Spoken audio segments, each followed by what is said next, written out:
It's all you.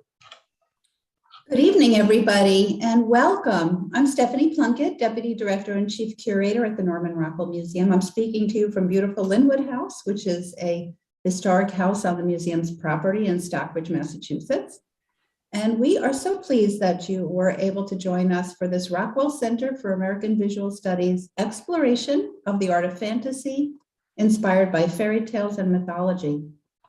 The special program is created in conjunction with our current exhibition, Enchanted, A History of Fantasy Illustration, which will be on view through October 31st before traveling to the Hunter Museum of American Art in Chattanooga and the Flint Museum in Michigan. Our speaker this evening, and tomorrow morning, will explore the history and meaning of mythology and fairy tales in our lives, and the mythic characters and stories reflecting the inevitable conflict between the forces of good and evil. Tonight, art historian and exhibition catalog essayist Alice Carter will discuss the discoveries that inspired artist, poet William Blake and many of his successors to create images combining natural phenomena with supernatural elements. Today, we classify these works as fantasy art, but in their day, the pictures were the honest manifestations of a widespread conviction that the visible world was only part of the story. Her presentation is titled On the Side of Angels, Fantasy in an Age of Discovery.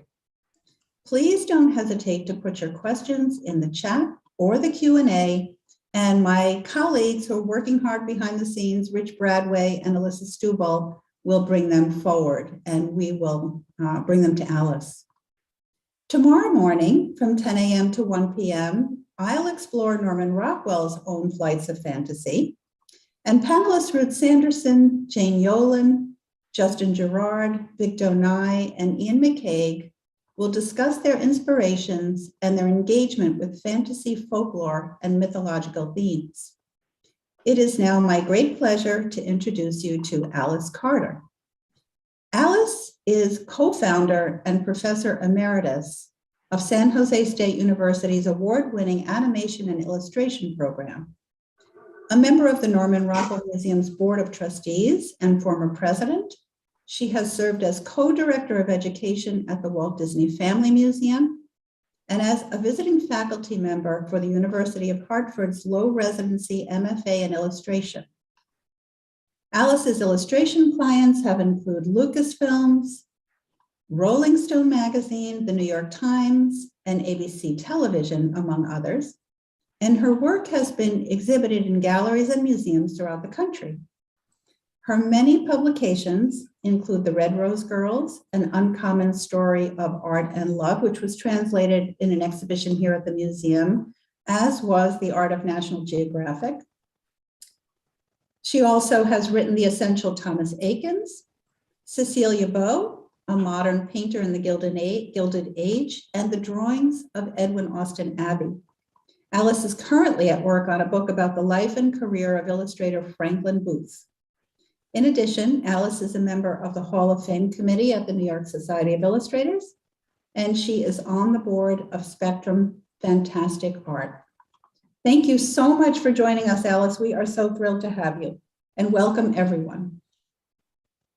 Thank you, Stephanie, and thank you for organizing this wonderful exhibit at the Norman Rockwell Museum. If you haven't seen it, do if you live anywhere in the area.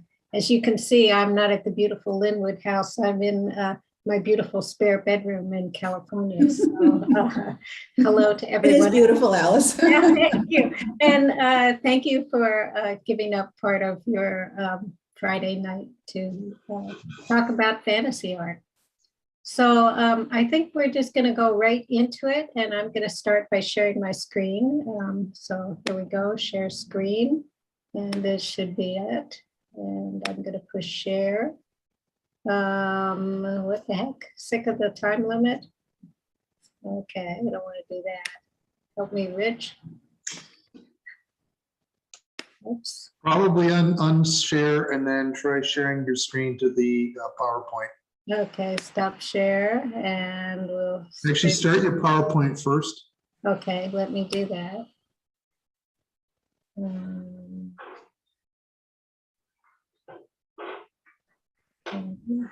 Well, we rehearsed this, everyone.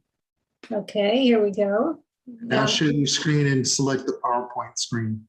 Okay, let me escape and get back to you and share my screen. And there we have it. Okay, I hope this works. And There we go. slideshow, play from start. There we go. Hooray. All right. So everybody see it? We're okay, Rich? We are great. Thank you. Okay, so let's get started. We're going to start, like Stephanie said, with the artist, British artist, poet, and mystic William Blake. And I'm going to be giving you the dates. We're going to cover about 100 years here. So you're going to probably want to be oriented in time a little bit. So William Blake's dates are 1757 to 1827. And you may know William Blake's artwork, and you may know him as a poet. You may know his songs of innocence. Maybe you memorized Tiger, Tiger, Burning Bright as a child. You may know Jerusalem, his poem Jerusalem, or you may know his artwork. A lot of people who know Blake's artwork think this is a picture of God. It does look kind of godlike, doesn't it? But it's not God. It's Urizen, and Urizen is a character that appears in a book, that epic poem that Blake wrote called the Book of Urizen. And Urizen is not God. The poem is somewhat of a parody of Genesis. And in this parody, the creation of the universe is seen as a fall from the spiritual world into the material world. And the evil genius who participates this fall from the spiritual universe is this creation, Urizen. Here's another one of Blake's paintings. This is a small watercolor, and I think it's 12 by 16. And if you know Blake by his artwork, maybe, or maybe you know him by his poetry, maybe you don't know that when he was 4 years old, he woke up from his bed screaming. And what he had seen was the face of God, and it was pressed against his window. So, of course, he ran to his parents, and his parents, you know, 3-year-old, 4-year-old child, they see things, they have night terrors, they didn't think anything of it. The difference was that Blake's visions persisted. And they weren't sleeping visions, they were actually waking visions. And the next one that he remembered, or he told about, happened when he was about 7 years old. And what happened is this, according to Blake. He was playing outside his London home and ran up a hill and looked up at a tree, and it was filled with angels, and their wings were sparkling like stars. I mean, he couldn't believe it. There it was right in front of him. So, of course, he ran home and he told his parents of this great thing. And his mother saved him from being beaten by his father. His father was not going to have a little boy who was a liar. So, Blake early on understood that his visions and revelations might cause people to doubt him, to think he was a liar, or to think he was crazy. But none of that stopped the visions. They were impervious to any threats or derision, and they continued throughout his life. So this picture, it's little. It's 16 by 12 inches. It's a watercolor. It's at the Victoria and Albert Museum in London. And here's what's remarkable about it. Here, through somebody's eyes, who saw an angel, thought he saw an angel, or did see an angel, and we see what he saw all these years later, more than 200 years later, we can see the angel he saw.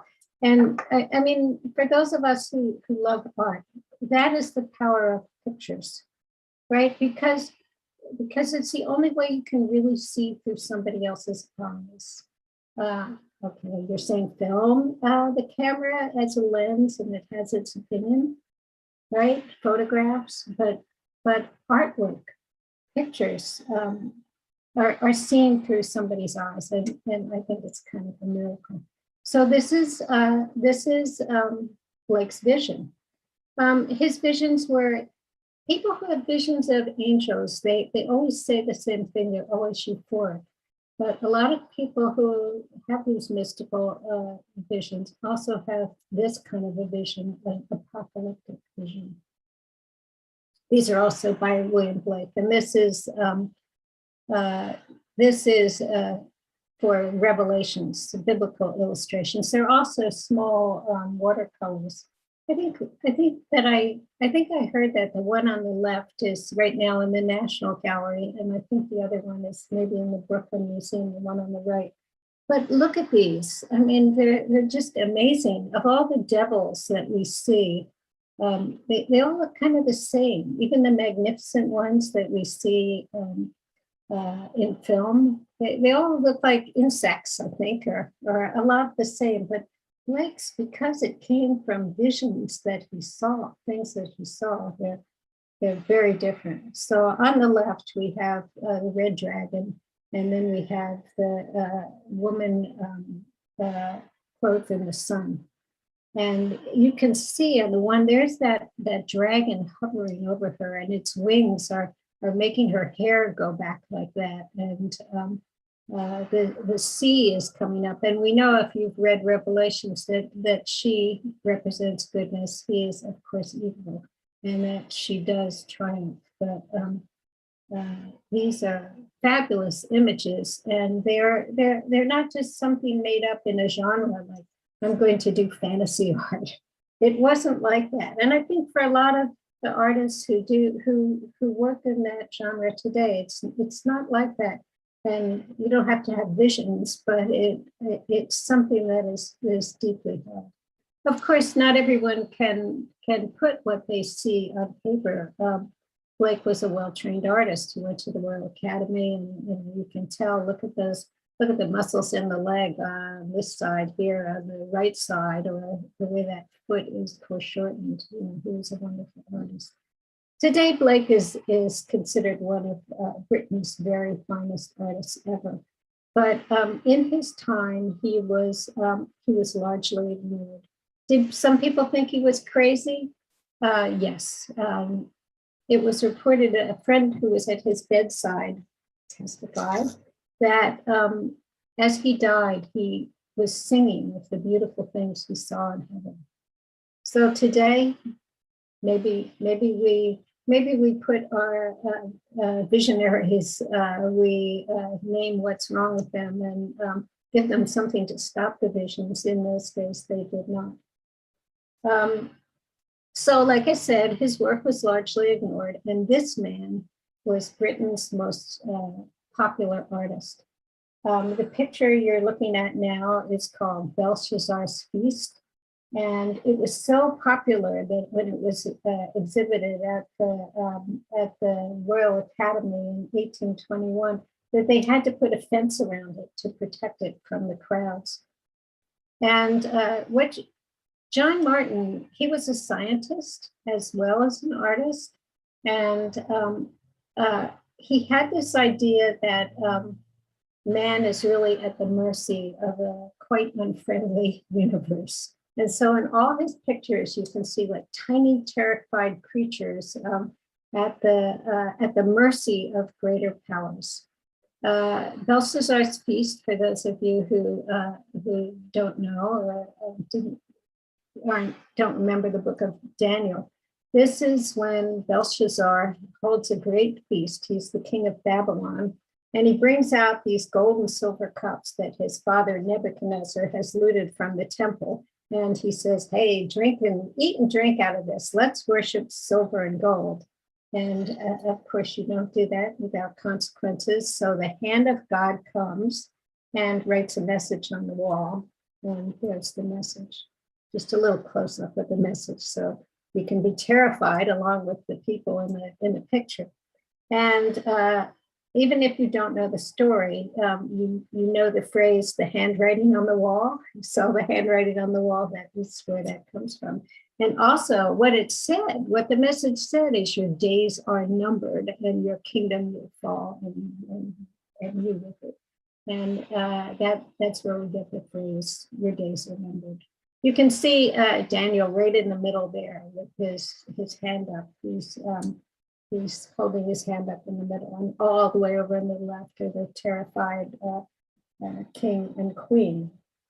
So Martin was accused of sensationalism. He was accused of pandering to public opinion, but his vision was not motivated by a desire to move the public. It was motivated by something else.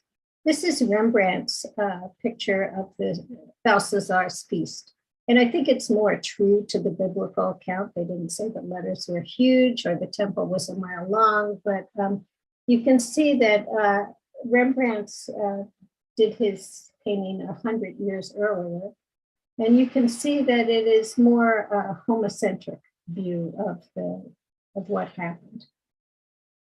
So we're going to go back to John Martin. John Martin's view was the way he thought of the universe was a combination of the thoughts of these two men that you're seeing on the screen now. The one is on the left. That is, you're looking at astronomer William Herschel. And William Herschel lived around the same time as Blake, 1738 to 1822. And Blake knew about him. He wrote about him in a poem. And Herschel built a telescope and in his backyard and looked at the night sky and began to form some conclusions. He decided, because he was looking at nebulae and the changes, and he came to the conclusion that the universe was not permanent, that it changed. And the change that he saw was that it was going to ultimately collapse into nothing, into catastrophe. This was not at all in any kind of accordance with the teaching of the church, which William Wordsworth on the right represented maybe more. Wordsworth once said he was willing to die for the Church of England. So he was a very devout person. And he thought that the stars were mansions created by nature's hand, and that was where the good would receive their just reward. So very different than the apocalyptic vision of William Herschel. John Martin's work, he combined these two things. He believed in God, he believed in the teachings of church, but he also believed in William Herschel and this kind of theory that the universe not only had a beginning, but also a decisive end. The reason people believed Herschel is he had some great results. He discovered the planet Uranus, it was the first new planet discovered in 2,000 years. So he had some scientific cachet. It was interesting. He had one good telescope. It worked great. And he tried another. He built a 40-foot telescope, but didn't work any better than the little one. Plus the lens weighed 1,000 pounds, but I digress. Let's go back to John Martin. So this is perhaps his biggest success as a painter. And this is the Deluge. And he thought that, well, I'll just say it won a gold medal in the 1832 Paris Salon. It was the height of his career. And he thought that he shared a theory with the paleontologist that the deluge was the result of the sun, the moon, and a comet colliding. And that's what actually caused the deluge. So not everybody liked his work. And you can imagine why.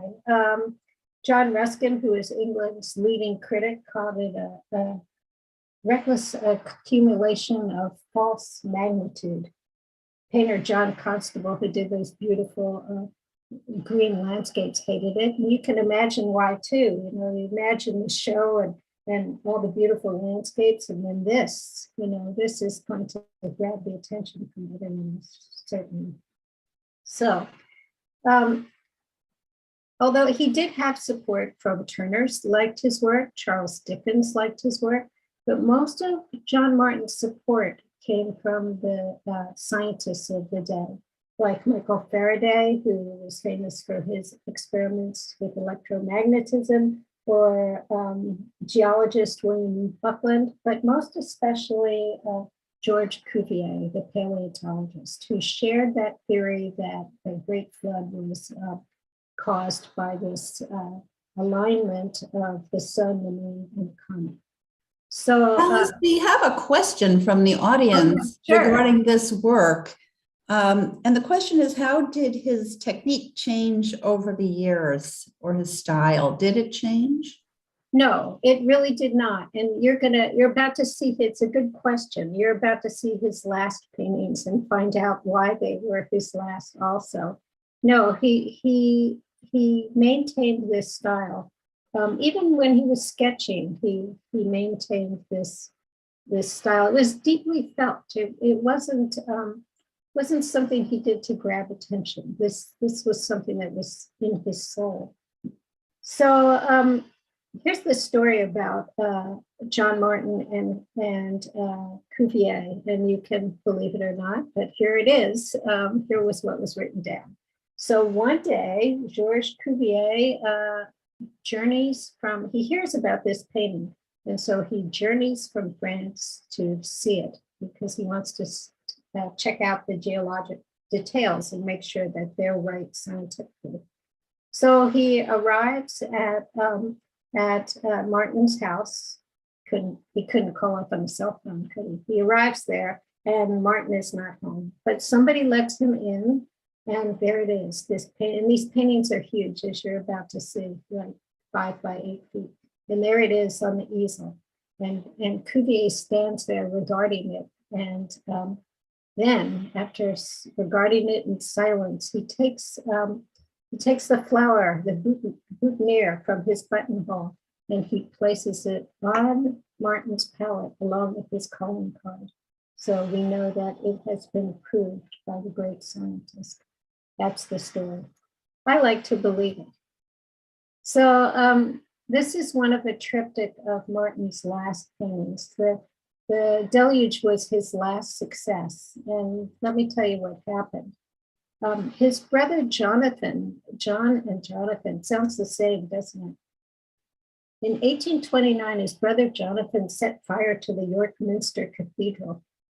And people commented that the fire looked like one of John Martin's paintings. And that kind of made him fall from grace. Not only that, he paid for his brother's legal defense. They were going to hang Jonathan Martin. And John paid for the legal defense, which was successful because he went to the Bethlem Royal Psychiatric Hospital instead of the gallows.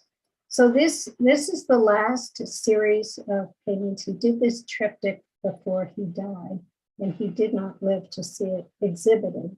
And they're all about the apocalyptic sublime. This first painting is called The Last Judgment, and you can see man being judged by the angels. And the next one I'm going to show you, I think it is the most terrifying picture in the history of art. And it's the reason why many people call John Martin the father of modern cinema. So you might know this painting. Whoa! That is the great day of his reign. And I don't know how you think of that in 1851, because it looks like our present day special effects movies are more frightening to me anyway. But what you have to understand about this painting is that This man believed this. And this is the third one where it's over, thank goodness. And this is The Plains of Heaven. After his death, his heirs took these paintings on a world tour.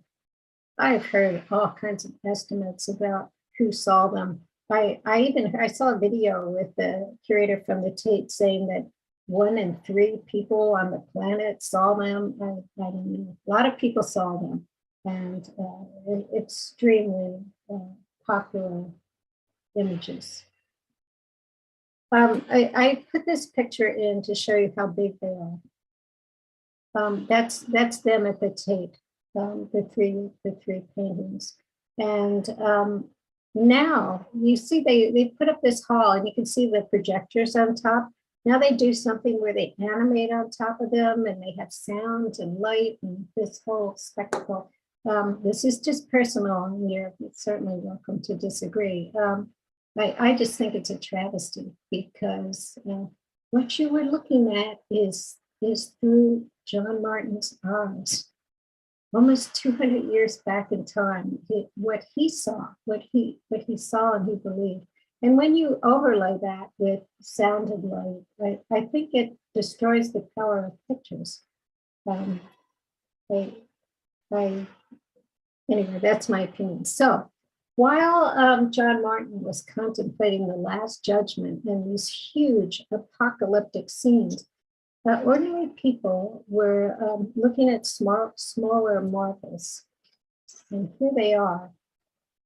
Under the improved accuracy of new lenses, you could see like a little piece of algae from a puddle in the backyard would shine like a jewel.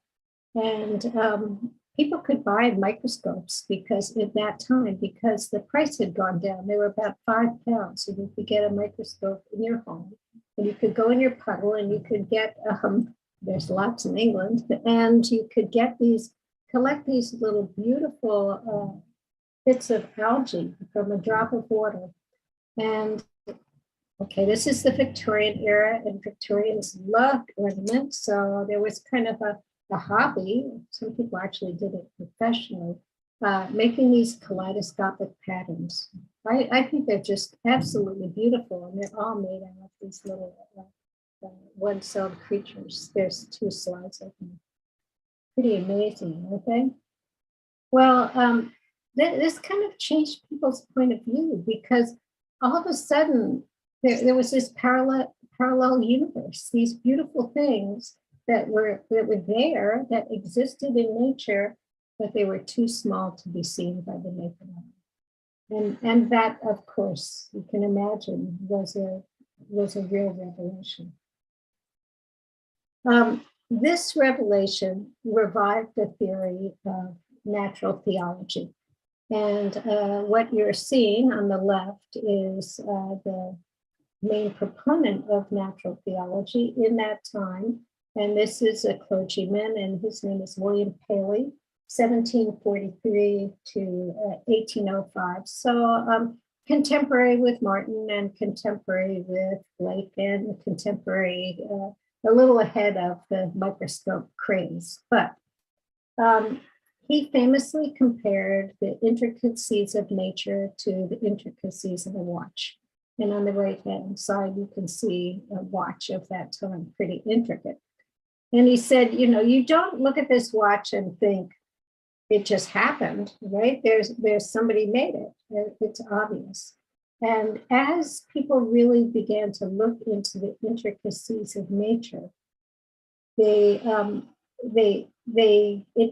kind of renewed their faith. So here's what he said as kind of irrefutable proof that there was an intelligent designer. The hinges in the wings of an earwig and the joints of its antennae are as highly wrought as if the creator had nothing else to finish. And then he went on to say, so if he pays attention so much to the earwig, imagine what attention God lavishes on men, his his ultimate creation. So that kind of bolstered that theory that when they began seeing this alternate world. So there's somebody online who actually is making the connection between these smaller than life designs and mandalas. Is that something that you would connect from a design or art historical perspective? I hadn't thought of that, but yes, you know, I mean, I'm sure there probably is a connection. That's a good thought. And, you know, every time I give a talk or hear a talk, I just hope that I'll learn something, and that the people that are listening will not only learn something, but add something. So on the left it's just a little pamphlet for home use, common objects of the microscope. And on the right is a picture of theologian Charles Kingsley. And he was an amateur scientist. He had a microscope at home, and he started looking at things, and he began to see some evidence of Paley's divine providence in these very small creatures.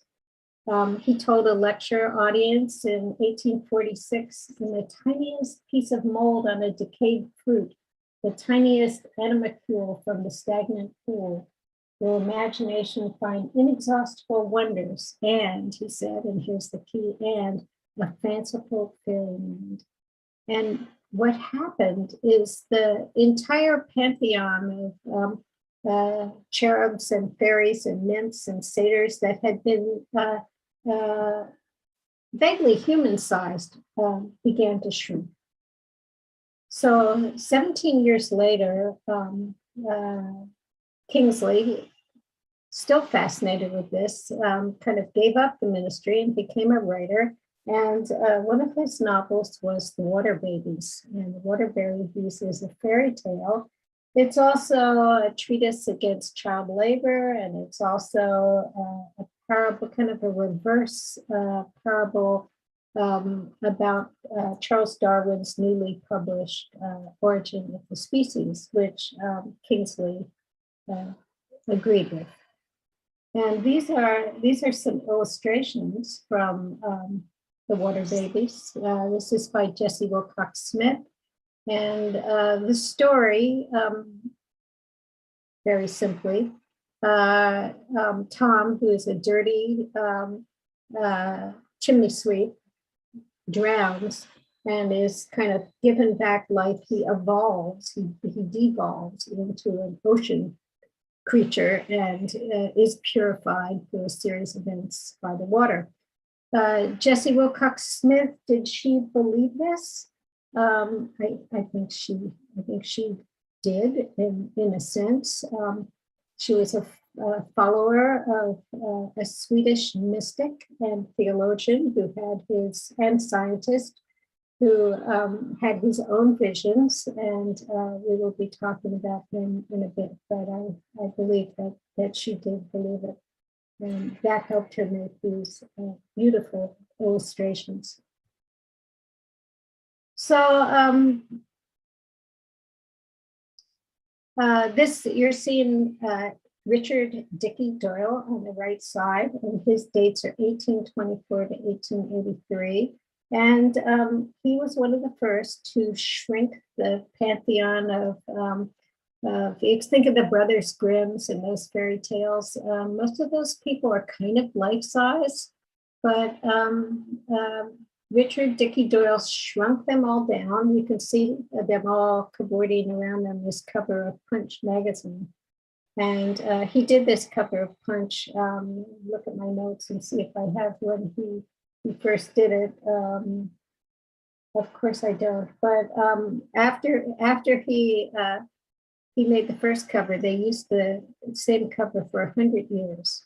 And that was longer than Dickey Doyle stayed at Punch. He quit after maybe 7 years because he felt the magazine was anti-Catholic.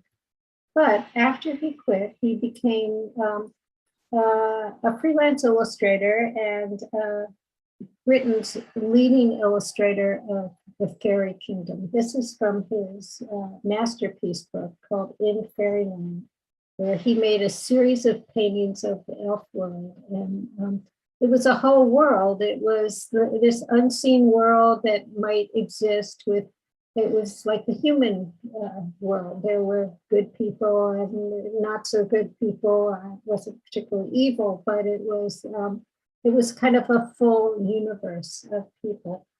An elfin biosphere, you could say.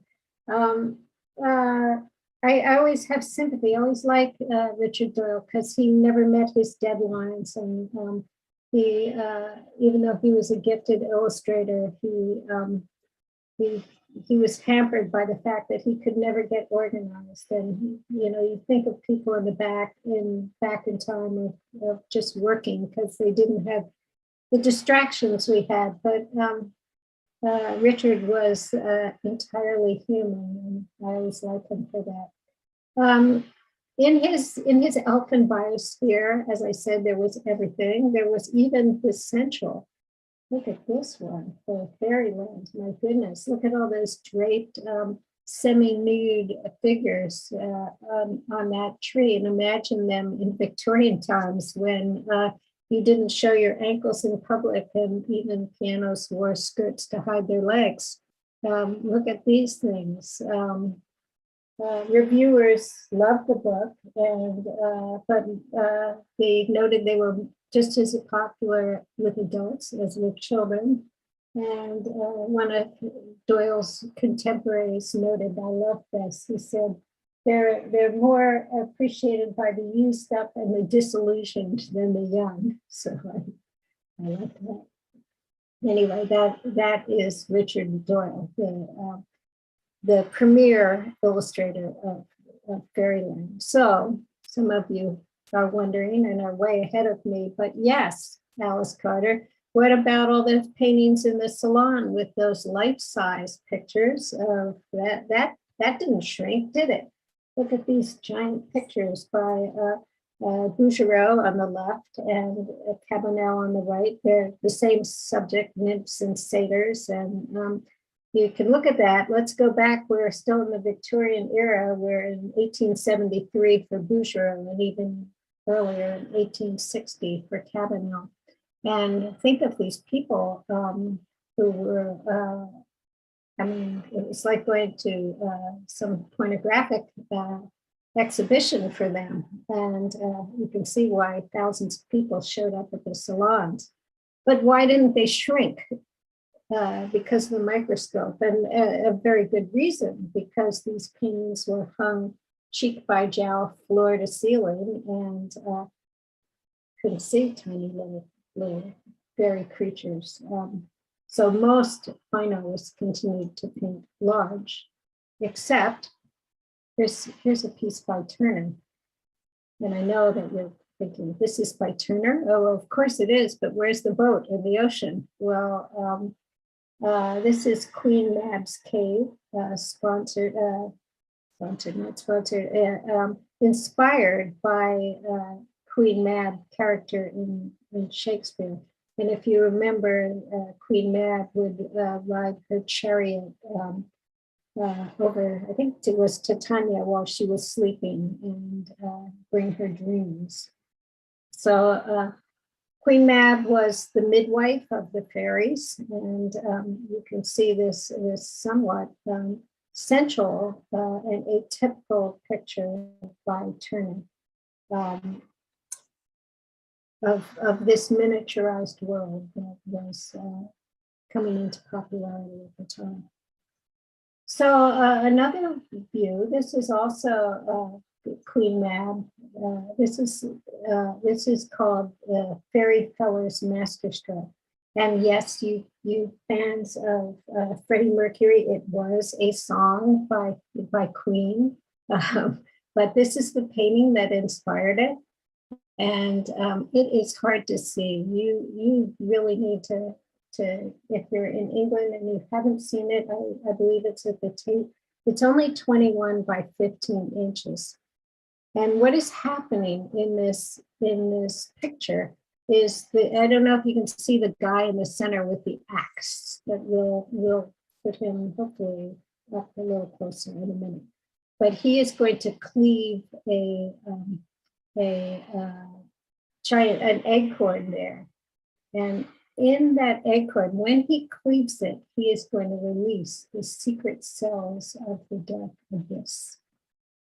Another thing interesting about this picture, the artist Richard Dadd, 1817 to 1866, he painted this picture over a period of 9 years, from 1855 to 1864. So we're right in the middle of that age of the microscope, the popularization of it.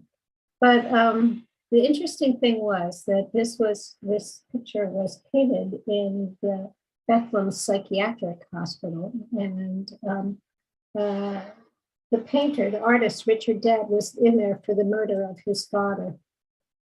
His murdered father appears in this picture. If you look all the way up in the right-hand corner, you can see a little man with a mortar and pestle. He's the top person up there, and that's his murdered father. And below the king and queen, right in the middle of the composition, that's Oberon and Titania. Take a look at this, artists. Pretty amazing, right? It's pretty amazing. I have some more details. So you can see the top of the axe there, right at the bottom middle. And then there's the whole figure, and he's about to release the secret cells of the dark abyss. So we're gonna release them with him, and we're gonna talk about him in just a minute here. We go down here. There's the very bottom. I just love the way that dark goes against the light there. Look at that. All those years in the psychiatric hospital, he was doing that. If you can go to there's a website that has all the artwork that was done in that hospital that was saved. They don't explain it, but you can look at it. Maybe there is no explanation. Well, the secret cells of the dark abyss were actually unleashed in the 1860s by French chemist Louis Pasteur. And he discovered, as you know, that living organisms cause illness. And this was, I mean, people did not believe it. And the reason they didn't believe it is they didn't believe that these beautiful little things that they were seeing in the puddles were powerful enough to bring down God's ultimate creation, man. They didn't believe it. And it was only when Pasteur made vaccines that worked for anthrax and rabies that it proved the point. Here's a weird thing. It was 1886, there were 4 children who were vaccinated and who survived rabies. And they were exhibited in a shop window in New York, and 300,000 people came to see them. That's what kind of miracle it was.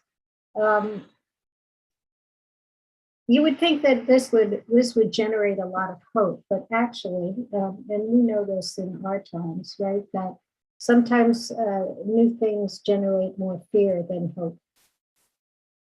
These are paintings by the American artist Abbott Thayer, 1849 and 1920 to 1921. So let's go back to the fear a little bit. Public health officials, they were so alarmed by this germ theory that they warned of aggressive little germs. And this is from the health department in New York. Pressing out of broken drains, slipping under doors and flying through the open sash, resting in the dust on the lintel, and again, pouncing down on the babe in the cradle. People were scared, and we understand that.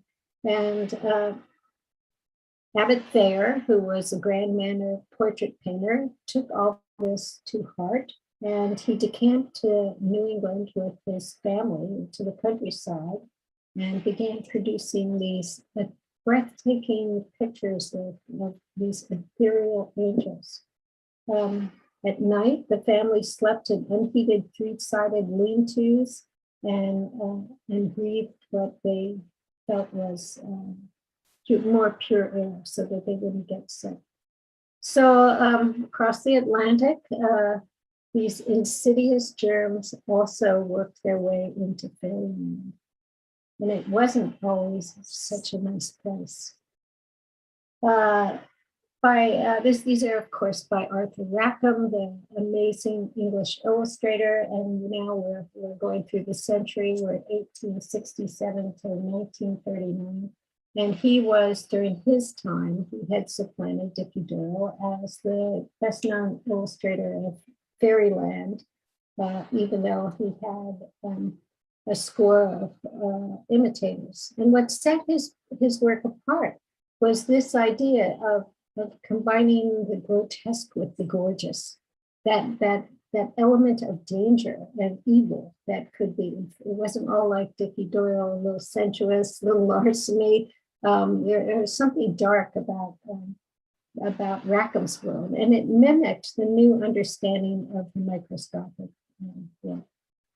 Rackham, if you know about him, he was outwardly very conservative and cautious, always worked in a bow tie, but he lived some kind of double life, kind of suspended between his own ordered reality and this alternate universe that he created in 3,000 illustrations. American painter George Innes, we're going to see his work in a bit, thought that Rackham's work was more than fancy. He said, this is a quote from him, "Rackham has really seen with his mind's eye these delightfully fantastic creatures." And maybe he did.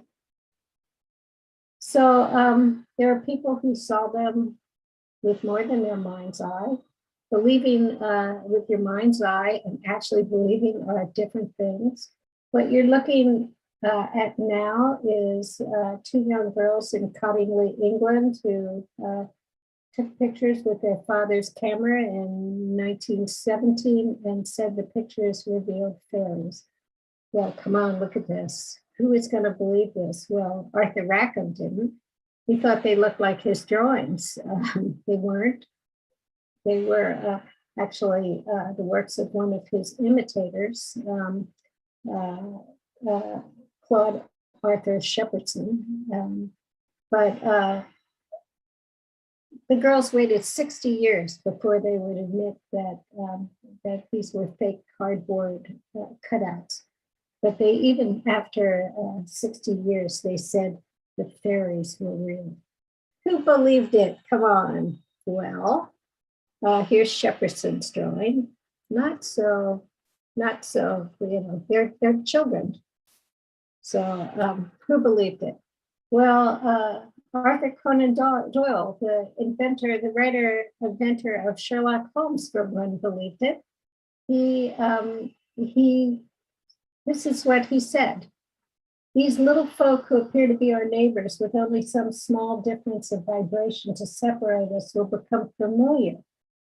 The recognition of their existence will jolt the material 20th century mind out of the heavy ruts in the mud and will make it admit that there is glamour and mystery to life." And a lot of people were afraid of science, that it would take the mystery out of life. But of course it didn't. It was like Newton's third law: for every action, there is an equal and opposite reaction. So for every rational explanation of nature during this age of discovery, there was some kind of any astonishing empirical revelation. There was an equally incredible supernatural revelation. I guess it's just like that. So what you're looking at are two paintings here, and they are by an American artist, the painter Samuel Morse, 1791 to 1870. Don't know the last digit, but the 1870s.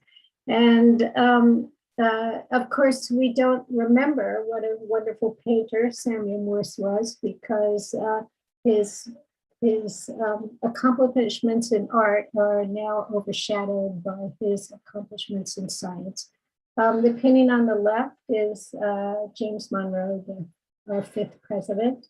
And it was done in 1819, and it's in the collection of the White House. And the one on the right is his self-portrait done quite a few years earlier in 1812, and that is in the National Portrait Gallery.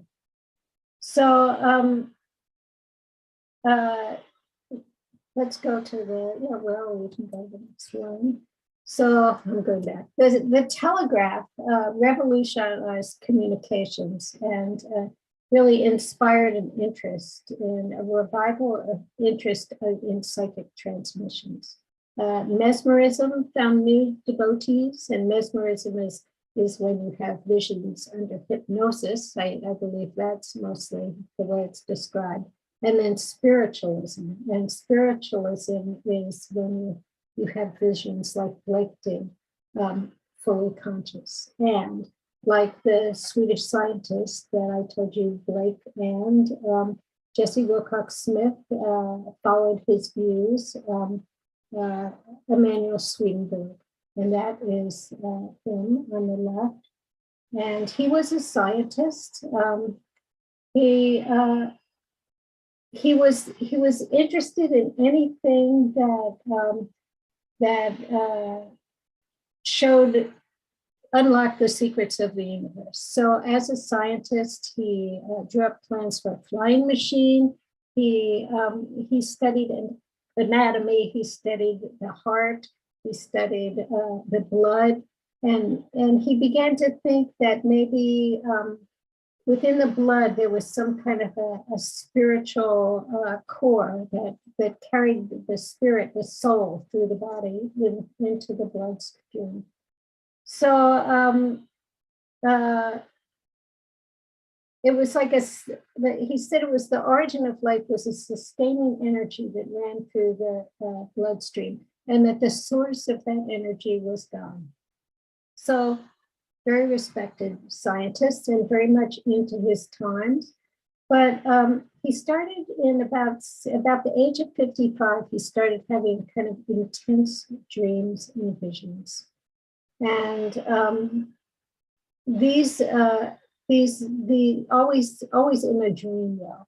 And when a few years later, I think it was maybe 2 years after they started, he began to experience wakeful dreams. They weren't dreams, they just happened when he was awake. And he felt that he had actually been to heaven and hell, that he could travel through heaven and hell and come back. And sounds crazy, doesn't it? It sounds like, oh, okay. But there were these events that kind of proved it. There was one time when he was at a dinner party, and this was for the 1st of July in 1759. It was recorded, and suddenly he's at this big party, becomes agitated. The party is in Göteborg, and he feels that there's a fire 250 miles away in Stockholm, where he lives, and he feels that it's almost at his house. And then 2 hours later, he calms down, says, no, it stopped before it got to his house. And people are thinking, okay. But it turns out to be true, that it actually happened. So then the next incident is less dramatic and less easily documented, and it happened a year later.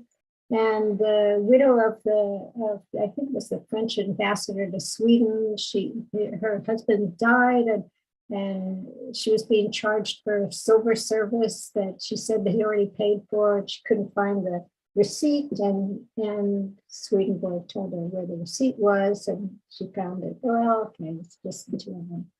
Then there was the incident where he was presented at the court of Sweden, and the Queen Louisa, she wanted to communicate with her dead brother. So she asked Swedenborg to send him a message and bring her the answer, which he did. And when he came back, she was amazed because it was an answer that only she knew. So, okay, then the last one, the very last one, it was at the end of his life, and his health was failing, and somebody wrote him a letter and said, I want to see you next month on a certain date. And he said, no, I'm gonna die. And he gave the exact date of his death. He said he wouldn't be able to be there because in 6 months, on the 29th of January 1771, he would be, 1772, I guess it would be, he would be dead. And he, in fact, really did die on that day. So anyway, he always said that he had no desire to be revered as a prophet. He was just trying to understand the universe. He didn't want to be the founder of a religious movement. When he talks about the new church, he's not talking about a church with him. He's just talking about a shift in the way that humanity sees religion, that you understand that the spiritual world and the material world are connected, and that connection is God in his way of thinking. Of course, people followed him. Why not? Of course they did. On the right, you see a painting by Innes. I said we were going to come back to him, and we are. And this is called The Valley of the Shadow. And what it shows is the transition from the desolate natural realm, the spiritual journey from the desolate natural realm, which you see the lit up man in the foreground and the desolate plains, and then to the beautiful spiritual world. And that is what you see represented in the blue area with the cross. So as we said, everyone who sees angels seems to have a very euphoric experience with it. This beautiful, beautiful painting is by Eugene Thurion, 1839 to 1910. It's Joan of Arc, and she's being visited by the archangel Michael. And it used to be at Notre Dame. I don't know where it is now because of the fire. So Swedenborg's revelations, why did they resonate with people? And I think that they address head-on the conundrum posed by Charles Darwin's Origin of the Species. And that question, Benjamin Disraeli famously told an audience in 1864, is man an ape or an angel? And I think for someone contemplating the two alternatives, the writings of Emanuel Swedenborg offered solace. There was an eminent scientist whose personal experience verified humanity's primacy in God's firmament. He had been there, he had seen that. And his admirers included poet, besides Innes and Blake, and Jesse Wilcox Smith, included William Butler Yeats, Ralph Waldo Emerson, and this man, American illustrator Howard Pyle, which is bringing us to the 20th century. Howard Pyle completed more than 2,500 commissioned illustrations during his 35-year career, and his best works, I think, bridged imagination and reality, and those are the works that he wrote and illustrated himself, including the Merry Adventures of Robin Hood, Otto and the Silver Hand, The Garden Behind the Moon, and 4 volumes of the Arthurian legends that were published between 1903 and 1910.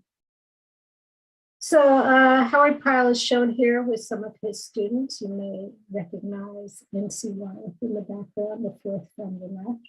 But there's George Harding and Gordon McCouch and Thornton Oakley and N.C. Wyeth and Alan True. I believe that's who they are. Howard Pyle embraced the Swedenborgian religion, follower of Emanuel Swedenborg, and his faith was tested in 1899. He went to Jamaica. He was going to make a tour of the West Indies because he wanted to get some reference for a series about pirates and buccaneers that he was going to do for Harper's Magazine. And while he was gone, his youngest son, Sellers, died suddenly.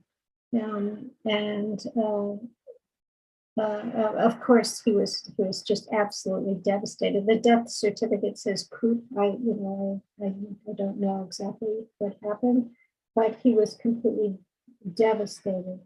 But the idea of a very real heaven and hell, a place that could be visited by someone like Emanuel Swedenborg, gave him comfort throughout his life. And he said in a letter once, he said, "Death is so thin a crust of circumstances that I can feel his heart beat just on the other side." But he said that about his son. He tried what part of what he was trying to do with his students is he wanted to establish an American school of art. American art was considered lesser than European art. It was a kind of upstart country, and he wanted something unique in American. And he felt that this combination of the spiritual and the real was what would become the real American art. And he was right, wasn't he, with the superheroes and all that has been invented or has been really started in this country. Illustrator Frank Schoonover, who was kind of a biographer of Pyle and wrote a lot of things that he said down. Schoonover was his student.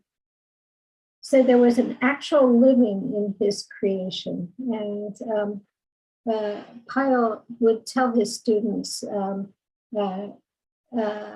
to jump into that, put their heart into a picture and jump in after it. And that's what he was trying to get, and the spiritual quality that had come down from the 1700s all the way to the 20th century. And here are some of his beautiful pictures. They are in the show, I believe, at the Rockwell right now. And this is the Travels of the Soul. And it depends if you can see them, how big your screen is. But here comes the soul on the left, and she's coming through the wicket of paradise into the mortal world. And you can see the red hooded figure waiting for her, biding its time. That's death. And then in the second, the soul goes through the meadows of youth where there's music and love and everything is okay. And then in the third, the soul goes into the valley of the shadows where she is handed the bitter cup. And that is the trials and tribulations that we all go through. And then in the last one, at the gates of life, where the soul is escorted back to paradise, and you can see death there blocking the way, like Cerberus. He, the soul, cannot go back. So here's just a little story to end with.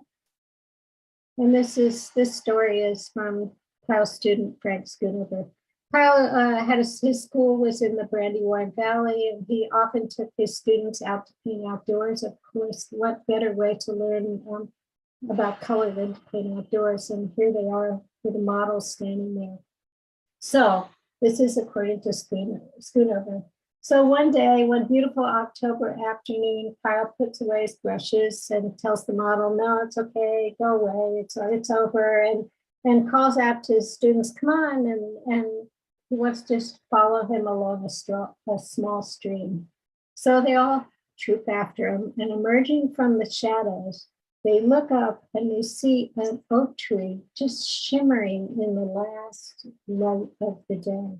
And Pyle says, "Look, just look at it. It's a wonderful creation of a worker in metal, a great yellow thing with plate after plate of burnished gold, towering up above the arch of heaven, all clothed in shimmering garments, standing there to reflect the glory of the divine maker.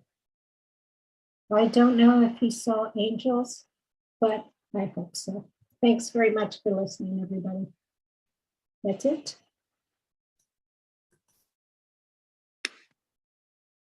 Alice, thank you so much. What an amazing talk. I think one of our viewers said it best, Antonia, which is, thank you so much for pulling together these incredible connections between visionary artists, cutting edge science of its time, and of course, the unseen world. How did you even begin to make these connections? We're so honored to have published your essay, and I just want to remind everybody, it is in our catalog for the Enchanted exhibition. Love to hear how you kind of pulled this together. Well, it's just unbelievable. You know, I guess you have to thank the Norman Rockwell Museum for that, because if you hadn't told me to write an essay, I wouldn't have pulled all those things together. But, I don't know how many, I assume that people are listening love fantasy art. And it's always regarded as right under knitting in the hierarchy of genres, like, swords and dragons, and fantasy art, it comes from a very deep and real place. It is tied up with our religion, with our beliefs, with how we try to make sense of a world which often seems like it has no sense. The idea that you said, Stephanie, how can the world that is beautiful, how can there be evil in a beautiful world? How does a caring deity, why is there evil? Why all these huge questions? What is the soul? What happens to us after we die? These are real questions, and these are questions that artists with a lot of courage and not afraid of sentiment. I mean, it's easy to make an abstract painting. Who's going to say, "Oh, that blot on the wall does not that disagrees with my sense of the soul"? Nobody. It's a beautiful decoration. It's a wonderful design, but it's not the courage of the artists who go out on a limb to paint what they've seen in a vision or a dream or in reality. Takes a lot of courage to put yourself out there. And I greatly admire the artists who do that, and our fantasy artists are among that group who are brave like that. And I love to see through the eyes of somebody else a picture. And when people talk about Norman Rockwell, they say, "Well, the world wasn't really like that." Well, the world maybe wasn't like John Martin saw it, but that's how he saw it. That's how Blake saw it, and we see it through our art, through somebody else's eyes, and that's the beauty of it. Anyway, long answer, short question. Thank you so much. I think that notion of seeing through someone else's eyes is so important, and it opens up worlds. So thank you for this wonderful evening. Your work is just exceptional. We thank everybody for joining us. It was really a pleasure to have you. And we hope you will join us tomorrow morning, starting at 10 o'clock, for a little bit more about Norman Rockwell, and then 2 fantastic panels with 6 incredible fantasy illustrators who are featured in our current exhibition. So thank you again, Alice, and thank you everybody for joining us.